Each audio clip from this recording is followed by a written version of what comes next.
Punjab government के महकमा revenue ने एक नोटिफिकेशन जो 3 दिसंबर 2026 को इशू किया, उसके तहत पटवारी से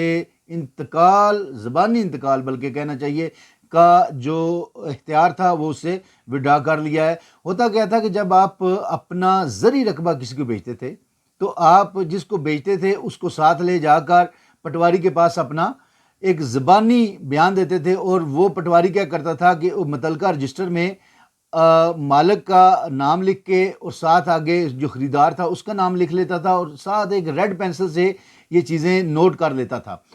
और उसका वजह ये होती थी कि जब 4 साल यानी जमा बंदी जो 4 साल बाद बनती है, जब वो दोबारा उसमें मलकियत का खाना होता था तो वो उसमें जो नया ख़रीदार है उसका नाम उसने लिखना होता था। लेकिन पटवारी यहाँ पर आकर बेईमानी करते थे या व्हाट्सएवर जो भी क्लैरिकल मिस्टेक होती थी, वो जमा बंदी में पिछले मालिक को ही मालिक शो कर देता होता था, जबकि दूसरी तरफ जो ख़रीदार होता था वो एक फ़र्द रिकॉर्ड के तौर पर लेकर कब्ज़ा करके ज़मीन में बैठा होता था और ये समझता था कि शायद मेरी है। और इस तरह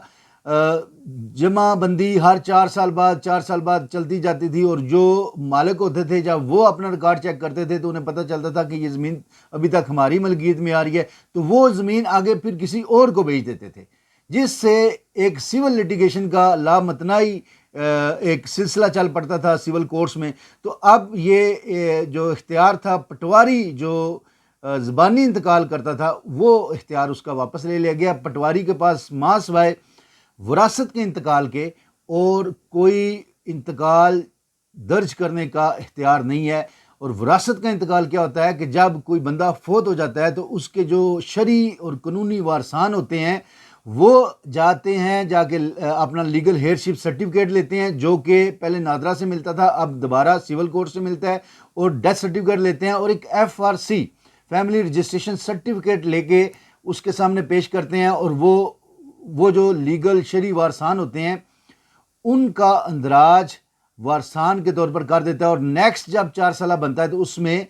उन लीगल शरई वारसान का नाम आ जाता है, और वो एक फर्द रिकॉर्ड लेकर अपने साथ रख लेते हैं, और वो उनकी मलकियत का सबूत हो जाता है। मां सिवाय विरासती इंतकाल के अब पटवारी कोई और इंतकाल नहीं कर सकता। अब प्रॉपर्टी के जितने भी लेन देन होंगे वो सारे के सारे रजिस्टर्ड सेल डीड के जरिए होंगे। रजिस्टर्ड सेल डीड क्या होती है कि जब आप कोई ज़री रकबा या रिहायशी रकबा या रिहायशी घर ख़रीदते हैं तो उसकी एक रजिस्ट्री बनती है, उस पर मुतल्लिका रेवेन्यू डिपार्टमेंट के बताए हुए जो टैक्सेस हैं वो लगते हैं, और उसके बाद रूबरू गवाहान रजिस्ट्रार के पास, जो मुतल्लिका रजिस्ट्रार होता है उसके पास बाकायदा बायोमेट्रिक होती है, उनके बयानात होते हैं और उनकी तस्वीरें बनती हैं, और वो जो रजिस्ट्री है वो एक रजिस्टर्ड डॉक्यूमेंट के तौर पर रजिस्ट्रार के पास आ जाती है, जो कि आपका मलकियत का एक नाकाबिल तरदीद सबूत कंसिडर होता है। अब मां सिवाय विरासत के हर तरह का जो इंतकाल होगा वो थ्रू रजिस्ट्री हुआ करेगा। 4 सूरतें हैं जिनमें कि रजिस्ट्री करवाना लाजमी है। एक तो है बै, जब आप ज़मीन किसी को बेचते हैं। एक है रहन, जब आप अपनी ज़मीन को गिरवी रखते हैं, किसी बैंक को प्लेज करते हैं। एक है तबादला। तबादला क्या होता है कि आप अपनी ज़मीन का कुछ हिस्सा एक बंदे को देते हैं और उसका ज़मीन का कुछ हिस्सा आप अपने नाम ले लेते हैं, अपने नाम करवा लेते हैं, और उसको कहते हैं तबादला। और आखिरी जो रजिस्ट्री का तरीकाकार है वो है हिबा, कि जब आप किसी को अपनी ज़मीन बतौर तोहफा किसी को देते हैं उसे हिबा कहते हैं। अब बै हो, रहन हो, तबादला हो या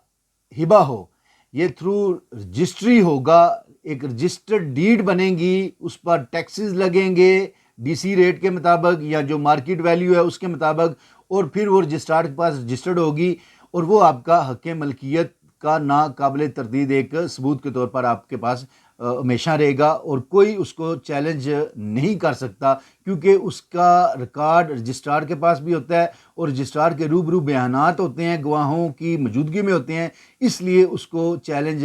नहीं किया जा सकता।